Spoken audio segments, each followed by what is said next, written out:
Sa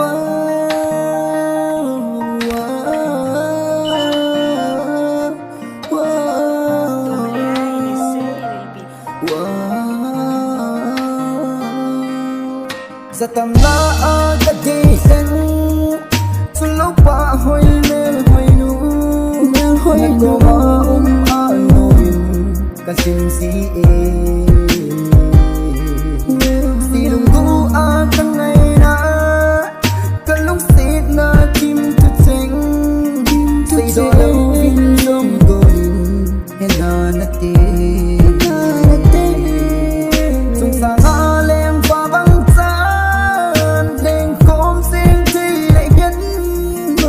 thấy si lúc lạnh thì qua ta nốc tính ta các kia chim thấy si bôi ô ngay lung đi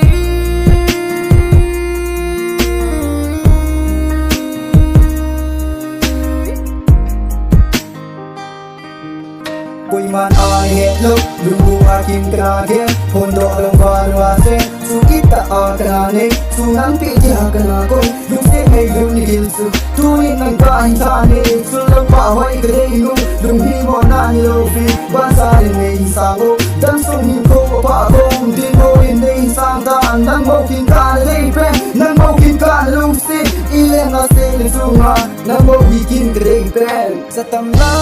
ka de sen Sulaw pa hoy mel hoy nu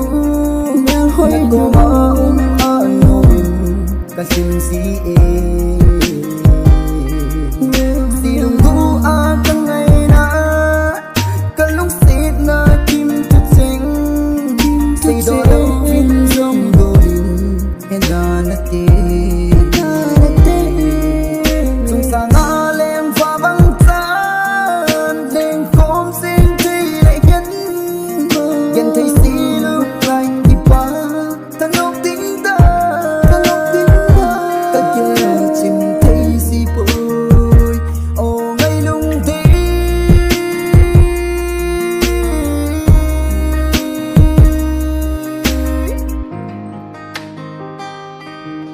quay man ai hết lúc lung bu akin kena gel pondok lo valua sen su ita kena nei su nang pi dia kena koi lung set ngay lu ni gilsu tu ni nang ka insane su lo pa hoi ka dei nu lung hi mo na ni lo fi ban sa de nei sango dan song hin ko pa kom din go din nei sang ta nang bo kin ka na dei pen nang bo kin ka na lung set ile na se le su nga nang bo hi kin ka dei pen